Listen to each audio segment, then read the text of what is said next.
heart-shaped flower, a heart-shaped tulsi on Krishna's feet. This one. It's in the shape of a heart.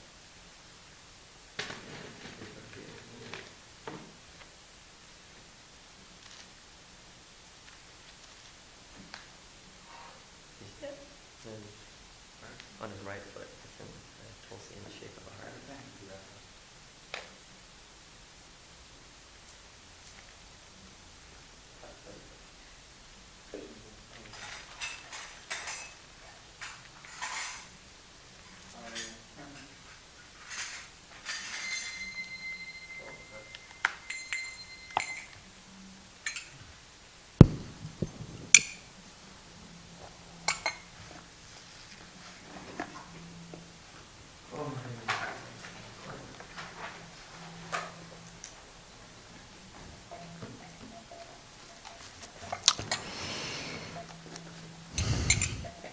Jaya Radha Madhava Kunja Bihari Radha Madhava Kunja Bihari Jaya Radha Madhava Kunja Bihari Jaya Radha Madhava Kunja Bihari Gopi Jana Vallabha Girivaradhari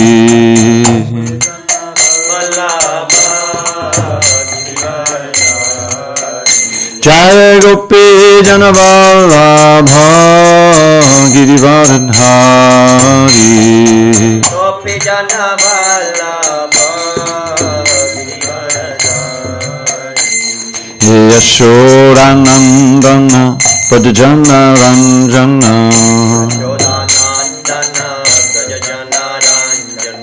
Yashodanandana Pradjana Ranjana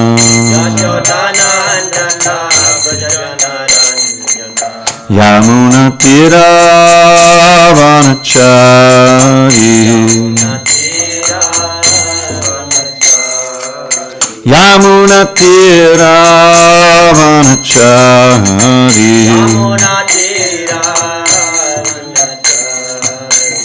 Jaya Radha Madhava Kunja Bihari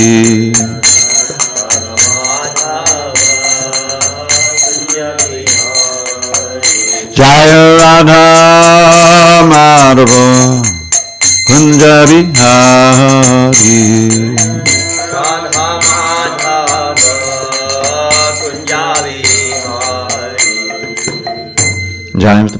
Paramahansa Parikacharya Ashtotar Shri Srimad Divine Grace Shri A.C. Bhaktivedanta Swami Prabhupada Ki Jai ISKCON BBT Founder Acharya Shri Prabhupada Ki Jai Jai Mishnupad Paramahansa Parikacharya Ashtotar Shri Srimad His Divine Grace Srila Bhakti Siddhanta Saraswati Thakur Ki Jai Ananta Koti Vaishnavinda Ki Jai Namacharya Srila Haridas Thakur Ki Jai Grantaraj Srimad Bhagavatam Ki Jai Samaveda Bhaktavinda Ki Jai All glories to the assembled devotees All glories to the assembled devotees All glories to the assembled devotees All glories to Sri Guru and Gauranga.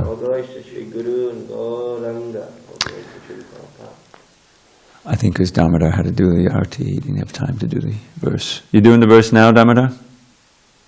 I guess not. No verse? Maybe there is a verse. Maybe he wrote it. Possible. He didn't say anything. He's not back there. Yes, it is. Jnana Vairagya.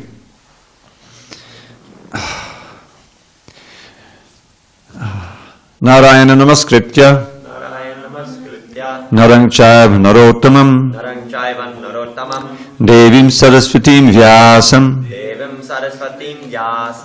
Tato Jai Mudiraye.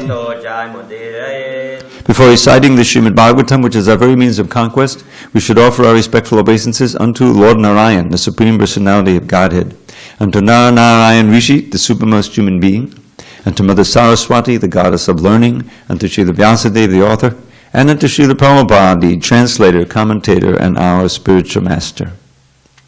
Nashtaprayesha Bhadreshu Nashtaprayesha Bhadreshu Nityam Bhagavata Sevaya Nityam Bhagavata Sevaya Bhagavatyuttama Shloke Bhagavatyuttama Shloke Bhakti Bhavati Naishtaki. Bhakti Naishtaki. By regular attendance in classes on Srimad Bhagavatam and by rendering devotional service to the pure devotee, all that is inauspicious within the heart is destroyed almost to nil, and loving devotion to the Supreme Lord, who is glorified in transcendental songs, is established as an irrevocable fact. Om Namo Bhagavate Vasudevaya. Om Namo Bhagavate Vasudevaya. Om Namo Bhagavate Vasudevaya. Om Namo Bhagavate Vasudevaya. Om Namo Bhagavate Vasudevaya. Om Namo Bhagavate Vasudevaya.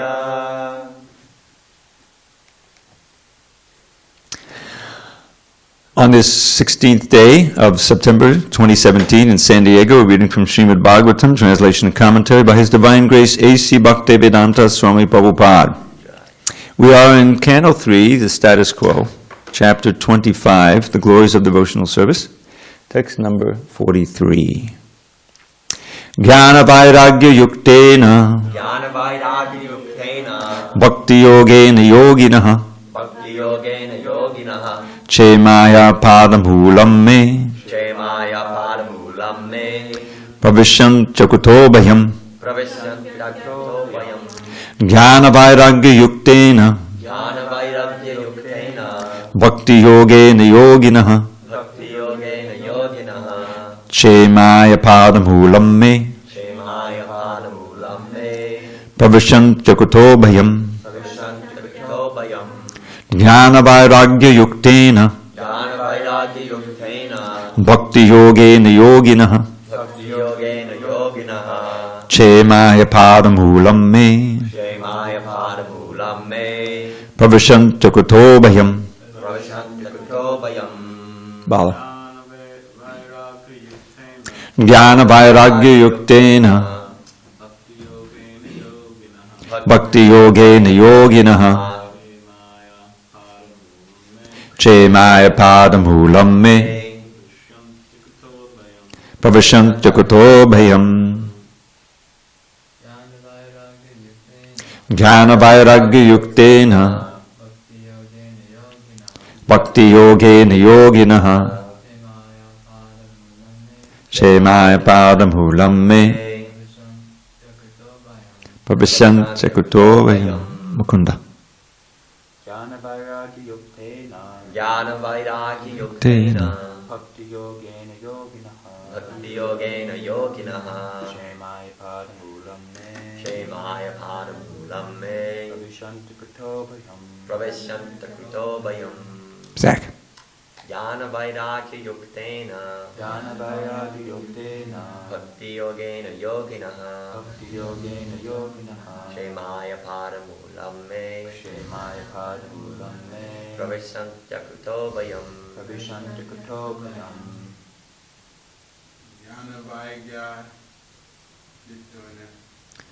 Jnana Vairagya Yuktena Bhakti Yogena Yoginaha Chemaya Padamhulam Me Pravishyan Chakutobhayam Anji.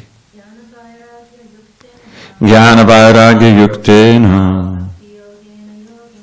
Bhakti Yogena Yoginaha Chemaya Padamhulam Me Pravishyan Chakutobhayam. Jnana Jnana with knowledge, with knowledge Vairagya Vairagya and renunciation, and renunciation Yuktena Yuktena equipped, equipped Bhakti Yogena Bhakti Yogena by devotional service, by devotional service Yoginaha Yoginaha the yogis, the yogis Chemaya Chemaya for eternal benefit, for eternal benefit Paramulam Paramulam feet, Faith Me May my, My Pravishyanti Pravishyanti take shelter of, Take shelter of Akotach Bayam Akutobhayam without fear. without fear. Translation. The yogis, equipped with transcendental knowledge and renunciation, and engaged in devotional service for their eternal benefit, take shelter of my lotus feet, and since I am the Lord, they are thus eligible to enter into the kingdom of Godhead without fear. Purport. One who actually wants to be liberated from the entanglement of this material world and go back home, back to Godhead, is actually a mystic yogi. Down a little bit. The words explicitly used here are yuktena bhakti yogena. Those yogis or mystics who engage in devotional service are the first-class yogis. The first-class yogis, as described in Bhagavad Gita, are those who are constantly thinking of the Lord, the Supreme Personality of Godhead, Krishna. These yogis are not without knowledge and renunciation. To become a bhakti yogi means to automatically attain knowledge and renunciation. That is the consequent result of bhakti yoga. In the Bhagavatam, 1st canto, 2nd chapter, it is also confirmed that one who engages in the devotional service of Vasudeva, Krishna, has complete transcendental knowledge and renunciation. And there is no explanation for these attainments. Ahoituki, without reason, they come. Even if a person is completely illiterate, the transcendental knowledge of the scriptures is revealed unto him simply because of his engagement in devotional service. That is also stated in the Vedic literature. To anyone who has full faith in the Supreme Personality of Godhead and the spiritual master, all the import of the Vedic literatures is revealed. He does not have to seek separately. The yogis who engage in devotional service are full in knowledge and renunciation. If there is a lack of knowledge and renunciation, it is to be understood that one is not in full devotional service.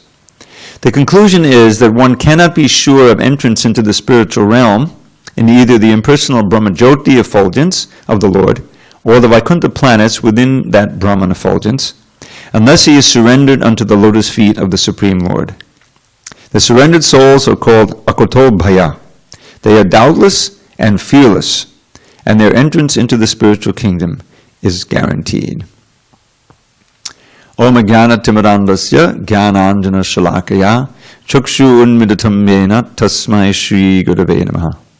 I was born in the darkness of ignorance. My spiritual master Srila Prabhupada opened my eyes with the torchlight of knowledge. I offer my humble obeisance unto him and to all members of Sri Parampara. So, quite a contrast from the previous verse. He's talking about fear. It is because of my supremacy that the wind blows out of fear of me, the sun shines out of fear of me. The Lord of the clouds, Indra, sends forth showers out of fear of me. Fire burns out of fear of me, and death goes about taking its toll out of fear of me. So, these are describing actual demigods. When he talks about the wind blows, it's not some impersonal wind, it's Vayu. The sun shines, that's Surya. Indra is mentioned. And Agni is here. And Mrityu, that's also a demigod, taking his toll.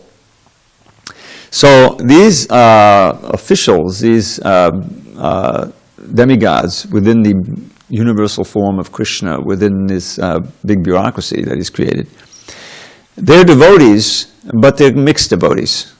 Just like the most obvious one is Indra.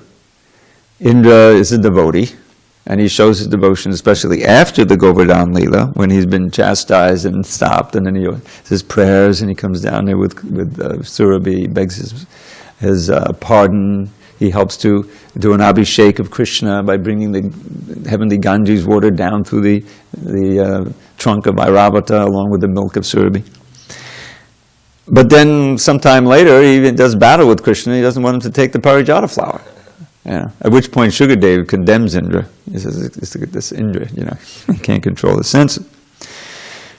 So all of these demigods are like that. You remember we had classification of two kinds of demigods.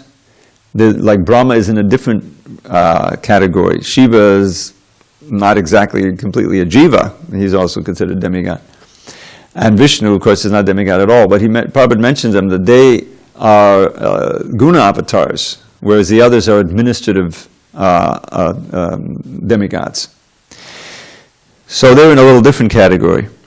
But the idea on this verse that we just read is that the simple devotees who are don't want any position, they don't want to, they even don't want to go back to God, they don't covet the four liberations. The four liberations, or five liberations, they certainly don't covet merging into sayuja, which is merging into Krishna's body. But even to go to the same planet as Krishna, to have his association, to have the same wealth, to have the same form. The verse goes, and I probably could try to give you the Sanskrit and dredge it up, but I won't bother. And that is that absent devotional service, they don't care about these. In other words, there's no real desire, personal desire that the pure devotees have. And that's why the first line here, and this is a very significant line, and Prabhupada emphasizes it in the purport, Jnana Vairagya Yuktena. Now, you may recall in our little Sadhu Sangashtika, which we had just a few weeks ago, which is part of this chapter, this is one of the results of practicing bhakti in the easiest way. What is the easiest way? What we're doing right now. Satam prasangan mamavirya samvido bhavanti ritkana rasayana kata. To come together with sadhus and to hear and chant about Krishna. Satam prasangan means association with sadhu. Mamavirya samvido here talks about my activities. This is Kapila Dev speaking. He's in the role of Vishnu or Krishna. And by this easy process, as he says in the next verse, this is a process of liberation, meaning that it produces vairagya, because it's your raga that brings you back birth after birth. So automatically it gives vairagya. It gives shraddha, rati, bhakti, anukamishati. You develop the faith, you develop bhakti, and ultimately pure love for Krishna, just by this process. Now the next verse, he describes how this produces vairagya. Bhaktyāpaman jate vairagya indriyad. Drishta srachamad vachananu chintaya. Just by thinking of my activities, and activities includes the activities of creation. We don't ignore those. Those are very important. All of the awe-inspiring activities, which should produce a real sense of humility and service.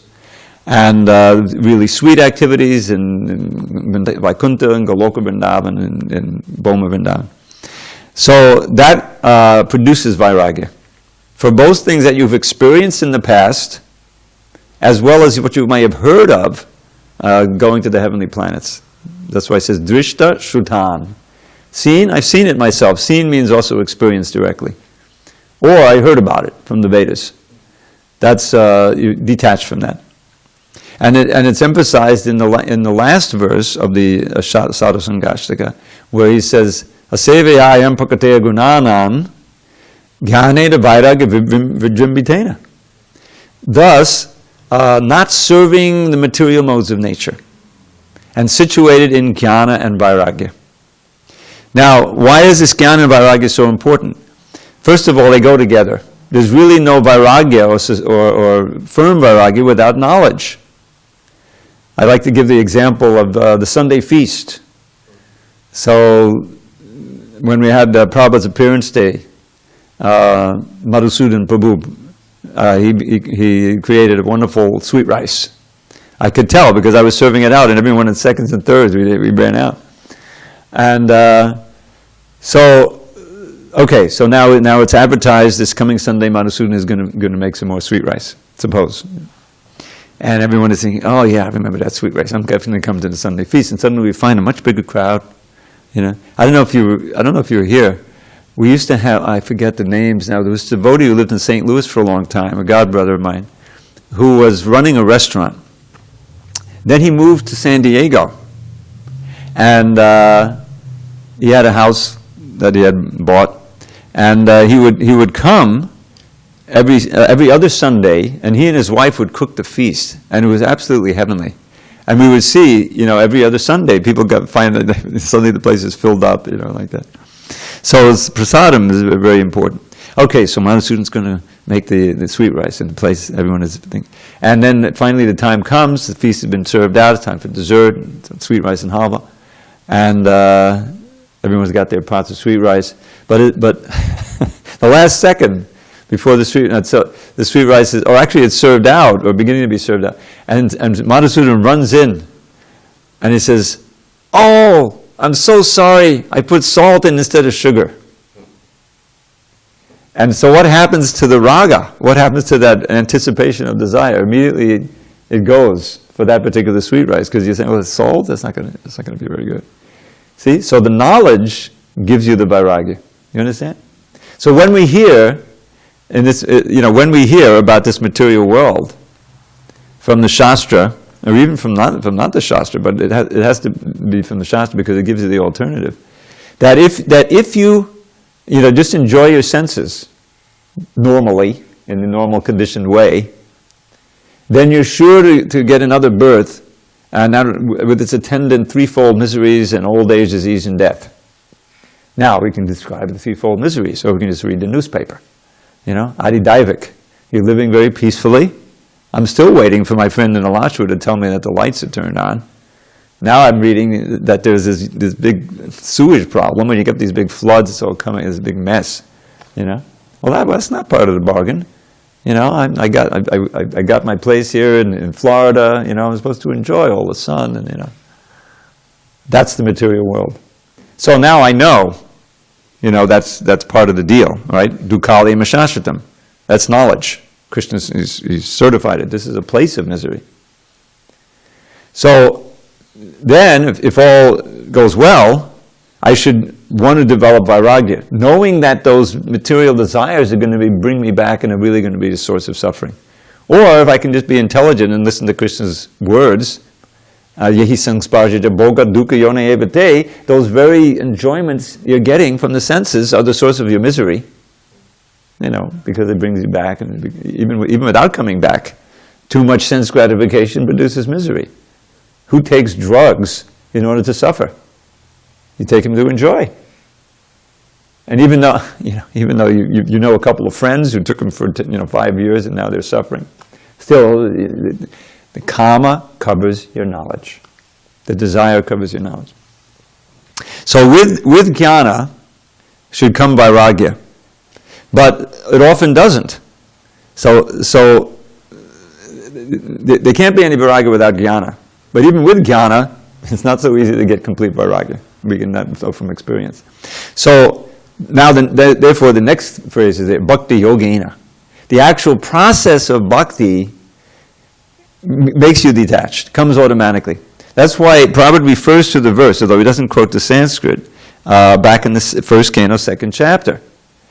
Vasudeve bhagavati bhakti yoga payojitaha janayat yashu vairagyam jnanam chayadahoitakam. You hear the word vairagya and jnana there? So this is the verse right after Savai Pungsang Paro Dharma. The sages ask the question, what is that dharma? Because after all, as human beings, we have to be concerned about dharma. We should just throw in a towel and we're animals. That's right in the Hitopadesh. We have to be concerned about dharma if we want to progress in life and achieve the highest bliss and zero pain. I mean, that's everyone wants to achieve that. So if we have faith, then we have to inquire in the right source. What is that real dharma? And that comes right at the beginning of the Bhagavatam, first chapter. What is that dharma by which the soul can be completely satisfied? And no soul who's at all intelligent can be satisfied if it's temporary satisfaction. The satisfaction means permanent satisfaction. So the answer is, ready for it? Savai pungsang paro dharmo yato bhaktir adhokshaje ahoitukya pratiyata hyatma supasidati. Balaram Das, can you give us a rough translation? Yeah. One has to engage in devotional service to Krishna, that is without motive, and that will completely satisfy itself. Yeah, the supreme dharma is that which evokes this kind of bhakti. The dharma itself is not the bhakti. The bhakti is beyond dharma, actually. That's what Krishna says, sarva dharma parityajya. But dharma brings you, it brings about the dharma, the bhakti. So therefore it's part of bhakti, the Vaidhi bhakti, you could say. Yeah.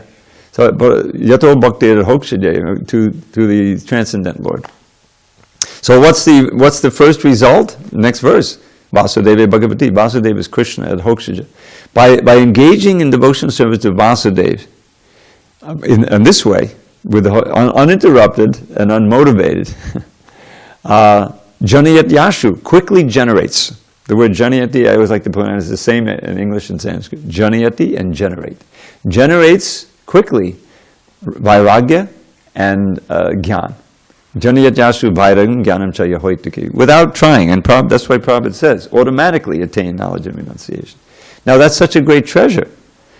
That's not the ultimate goal, but that's one of the ways in which you can tell that you're actually advancing. Prabhupada says this all the time, especially the Vairagya. If you find yourself no longer attracted to all the things you used to be attracted to, that you know are Maya right now, you know that's a good sign. It means the process is working. And it's an invaluable gift. You know, Krishna is attracting you. This is why Bhakti Yoga is the supreme yoga. The mystics know, the mystic yogis know that they have to become detached. The jnanis know they have to become detached. Otherwise they're coming back. There's no mukti without, detachment. But how are you going to get vairagya without transferring your raga to Krishna? By just suppressing the senses? That's why, this verse keeps coming up about how ye and ye aravindaksha vimukta maninas trayashtabhava rabhishuddha buddhiya. Those whose intelligence is impure, they may practice severe austerities. They're not bhaktas. That's why they say anye. The demigods are praying, Brahma's praying to Krishna in the womb. Besides the bhaktas, lotus-eyed Lord, there are those whose intelligence is not purified, who are averse to service of your lotus feet. They want to be God rather than serve God. That's the thing. Vimukta try astabhavad avashuddha buddhaya. So a few, very few, through severe austerities, suppressing the senses, voluntarily performing great austerities. Just like for us, that austerity, getting up early, and then the supreme austerity. We might as well be in the Himalayas, at Gangotri, to take a cold shower, or at least a cool shower. Oh God, it may take a while. And if you do it, you make a mistake of. But that's what they do. If it's winter, okay, let me find a river to break the ice and sit in it for a while. It's summertime, okay, let me go out in the middle of the desert and build some fires around and sit under the sun. What's the point of all this? To try to burn out the attraction of the senses for the sense objects. So this is called kritrena. It's severe. So aruha, they may rise by a few, not many, by these severe austerities to the parampadam, meaning that they've actually become detached and they're merged in Brahman. Their consciousness is in Brahman. And they're there in the Brahman platform. Parampadam means the spiritual situation, Brahmabhuta. Now what? They're not bhaktas, they're avashuddha buddhiya, they're intelligent, they're taking their intelligence with them. So they don't want to serve your lotus feet. So what are you going to do? You can't do anything. Your senses, if you engage them, that means the sense gratification. If your mind remembers some sense gratification, that's subtle sense gratification. So everything is kind of stuck in stasis. How long can you live like that? It's unnatural for the soul. The soul is by nature a person. A person means senses, activities, relationship. There's none of that. Therefore it says, patantyadho. They fall down again because they're averse to serving your lotus feet. So the bhaktas have this great advantage. They can develop this detachment. It's right there at the beginning of the Gita in the second chapter. Vishaya nivartande nidaharasya dehina gurasa vajramasopyasya param drishtha nivartate. The vishayas, if you don't consume them, ahara means to eat or consume. So every sense has its consumable. For the eyes is some beauty, for the touch is some soft, nice touch. Fragrance, taste, ears is something nice. So that's called, in general, consuming. So, nirahara, not consuming. Vishaya vinivartande niraharasya dehina. For the soul, if you don't consume them, in other words, you withdraw from sense gratification. So, just like today is a fast. If you're really going to fast, after a certain point, you don't feel hungry. The food, it's not that you're all day thinking of, prasadam. It's just like that. So, nirahara siddhehinat. But the taste remains in the heart. And if you come in contact with the object of the senses, and you're not chanting Hare Krishna, right? Then the desire is still there. You're not really eradicating the desire. But rasabhajam rasopyasya param drishthanabhatade. If you perceive directly the Supreme, Krishna, in other words, if you have Krishna consciousness, then even the desire can be uprooted and finished. This is the whole point of the ajamil pastime. Is that Parikshit wanted to know, because the previous chapters are all about the hellish planets. If you commit these different sins, you have this hair-raising descriptions. Planet of copper, heated from below, with the sun on top. I forget what that sin is for. Mostly it's Brahmins doing ridiculous things. A Brahmin who drinks, after life, and they hold you down, and the Yamadutas, they pour molten hot iron in your throat. You don't die because you just have a subtle body, so it goes on for 1,000,000 years. Wow. So Parikshit, being a soft-hearted, compassionate Vaishnava, he said, well, how can they be relieved? So Sukadev tested him. Anyone read the 6th canto? He tested him by describing, prayaschitta. Different ways of atoning for the sin, not including bhakti. And therefore he has his verse, brahmacharya, what is it?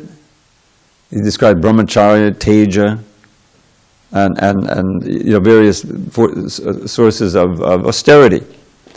And in this way you can atone for the sin. But Parikshit, he says, well, that's not going to work. He gives an analogy. Remember what it is?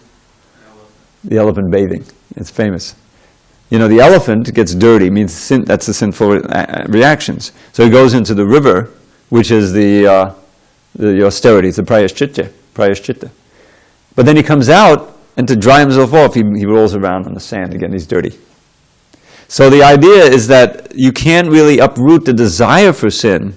You may neutralize some of the reactions by prescribed, processes, but you can't uproot the desire. And so then, when the time comes and the circumstances are right, you fall down again. So Ajamil, he wasn't, he became completely sinful. Remember, he was a Brahmin, but due to bad association, he fell down from Brahminical platform, and his whole life he was sinful, and he was a criminal actually. Perfect, candidate for being dragged off to Yamaloka and getting punished. And that was what's going on. But he had the presence of mind, due to his Brahminical Vaishnava upbringing, to name his children after names of Krishna. So his youngest child, he's 80 years old, he has a young boy, so you can see he's uncontrolled. He named him Narayan. So when the Yamadutas are coming, he's frightened, he's lying on his deathbed, so-called deathbed, and he yells out Narayan one time. And immediately Vishnudutas come and stop the Yamadutas. They're more powerful. And they don't know what's going on. Yamadutas don't know the power of the holy name. But by that one utterance of the holy name, his sinful reactions were eradicated. Because it was done without offense. He was just calling out to his son. But the name is the name. He got a second chance. We made a book called The Second Chance, right? And then he practiced bhakti yoga. He went off to the Himalayas, renounced and practiced, and then he went back to Gaya. So that's the meaning of this verse is Vishayavana nidahata siddhena rasavajam rasoyasya padam drishtanavartate. By practice of bhakti, which puts you directly in touch with Krishna, through the holy name and all the other processes, but mostly through the holy name, then even the desire can be uprooted. That's the rasa, the desire for sin can be uprooted. And so that's one of the prerequisites here. So he's equipped with transcendental knowledge of renunciation. And what is that? That's also later in the verse. Tatchadadana muniyo jnana vairagya yuktaya. How do you achieve understanding of Brahman, Paramatma, and Bhagavan, especially Bhagavan? Well, it starts with faith. There have to be some preliminary faith, come into the association of devotees, hear the Shastra, read it with faith. Otherwise, it becomes just a theoretical exercise. You can get that kind of study over at the university. They're studying world religions. No, we're not studying world religions. We're trying to achieve the goal of life here. So we need actual faith. But then again it says, Jnana Vairagya Yukta, and equipped, the same words are used, with knowledge and renunciation, and one can achieve the realization of the Lord. So, Chemaya Parabulam me, they take shelter of my lotus feet for their eternal benefit. And they're Pravishanti, they take shelter in Akutobayam, without fear. So the devotees are not serving the Lord out of fear. This is a big important understanding.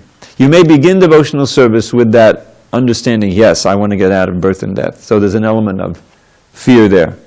But we're meant to come off of that platform. And so that more and more we're serving the Lord out of love and affection. Or at least we're serving the Guru out of love and affection. And serving the Guru means serving Krishna. Because what does he say to you? Chant Hare Krishna. Okay, I don't have any attraction to chant Hare, but I'll do it because I love my spiritual master. And soon you find that it's purifying your heart and you have an attraction for it. That's why we sing in the Guru Puja. Prabhu once said that's the most important function, is the Guru Puja. Yes. Shri Guru Charana Rate Aise Uttama Gati. Any idea what that means, Damodar? Maybe not. Not so strong on the Bengali. Here's a Bengali guy. He likes the Bengali. Shri Guru Charane. The lotus feet of the spiritual master, one can gain ultimation. Close. But the gati, you see, the gati can mean two things. It can mean the goal or the means to the goal. And we sing it in both songs. Yasya pasara bhagavad yasya pasara nagati gatopi. Gati means, in both of these instances, the means to the goal. Shri Guru Charana Rati E Se Uttama Gati. Affection for the lotus feet of the Guru is the best means of advancement. Why is that? Because if you love someone, then you want to please them. It's kind of as simple as that. So Prabhupada is sitting there in the 26th Avenue, and because of who he is, and he's given the Hare Krishna mantra, they're experiencing it. Especially those who took initiation, what do they know of this stuff? There's no books, But they know Prabhupada, and they know Hare Krishna, And somehow when Prabhupada says, okay, now you go to Boston and start a center. I mean, I couldn't imagine doing that in a million years. I said, okay, Satsu, Das Adhikari, whatever, or Brahmachari then, I think, goes to Boston. Another devotee, I forget his name now, what was his name? He goes to Hamburg to pioneer German preaching. Yeah. He was, what was it? No, not a Mahdi. He went to France. Anyway, amazing things. And they're living for these letters, please accept my blessings, like that. So that affection keeps you going. And you're performing activities that at the same time are so purifying that you're finding that you're developing an attraction for the holy name and for so many things about Krishna. But it begins with that affection for the Guru. That's why it's so important, it's essential. Because the mind and the habituation, was so conditioned to, give up or deviate and so forth. So the spiritual master, so that's why Prabhupada says here, he quotes, now he's not quoting much Sanskrit in these purports, Yasya deve para bhaktir tata deve tata guru tasyate katita yarta prakashante mahamana. Yasya deve para bhaktir, to have supreme bhakti for the Lord and equal bhakti for the Guru. Yasya deve para bhakti tata deve tata guru. And just as for the Deva, for the Lord, also for the Guru. Then tasyate katita yarta prakashante mahamana. To such devotees, the inner meaning of the Shastra is revealed. In other words, you get actual realization. Prabhupada quoted that all the time. So all this is fitting in, and the next verse, oh my God, that's the end of the chapter, I think, is one of these Etavan verses. Now I like to point out periodically that Etavan somehow, it's, I don't know, here it says only so far, but the Etavan often signals like a verse that sums up a whole chapter or a whole point. Who's giving class tomorrow? Okay, so I'm not going to step on your class, but you can see that there. It's a therefore. Prabhu goes. So I'll give you some other examples.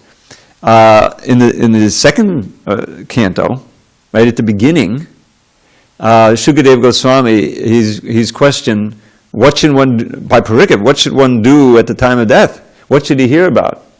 So there's these like 5 or 6 verses that are like really key. And first of all, he paints a picture. First of all, he praises the question. Says, "Oh, vadiyanashite prashna kuto loka hitang nipa atmavid samadang pungsam shrotavyadashi yakparaha." That thank you for the question. It's a very nice question. Vadiyanashite, the best question, because by that question and its answer, everyone can be benefited. Loka hitam, you see. But on the other hand, those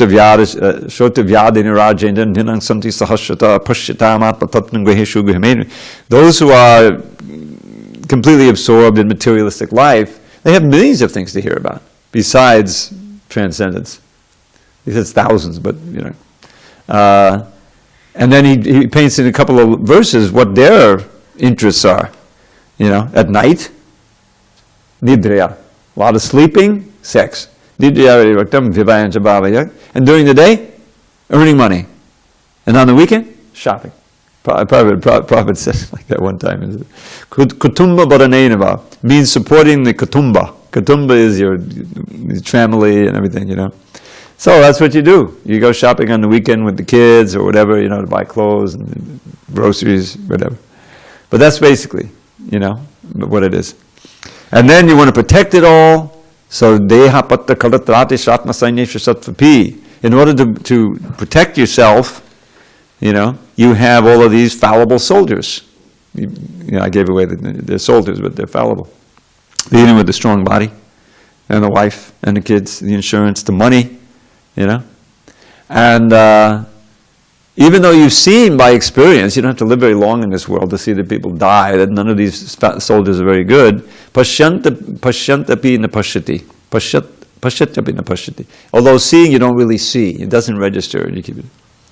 So, therefore, he says, Tasmad Bharata Sarvatma Bhagavan Ishvaro Hari Shrotavya Kiritavyastas Smartavya Chechitabayam. If you want fearlessness, here we have the word abhayam again. You see? Abhayam, right? If you want fearlessness at the time of death, because that was the question, what should I think of at the time of death? Then, O Bharata, O exalted descendant of King Bharat, you should hear about and chant about and remember who? He has 4 words describing, 3. Bhagavan Ishvaro Hari, the Supreme Personality of Godhead, is the Supreme Controller, and who takes away all of your impurities and takes you back to Godhead. And then the next verse is Etavan verse. Etavan Sankhya Yogabhyam Swadharma Parinishthaya Janmalabhak Parakpunksam. Who can complete this verse? It begins with Ante. Narayana. Yeah. Ante Narayana Smriti. We're back to Ajamil, remembering Narayan. So he says, therefore, summing up, whatever you do with your Sankhya or your yoga or your performing your duties in your Swadharma, it's all perfect if one thing happens. At the end of your life, Ante, you can remember Narayan. That's the first Etavan verse. And then it goes on. And later in the second canon, we have the 4 key verses. It ends with Etavan eva jigyasam tatvijigyasanatmanaha anvayavitirekabhyam tatsyat sarvata sarvada. It says, in every place and at all times, one should inquire and understand me. He's speaking ahameva sameva agre. He's describing himself. Krishna is describing it. This is the 4 key verses. He described to Brahma. Anyway, it goes on like that, and we have a beautiful one from Prahlad Maharaj and Yamaraj about the holy name. So here's another one about devotional service. Therefore, I'm just going to read the translation. You read it tomorrow. Therefore, persons whose minds are fixed on the Lord engage in the intensive practice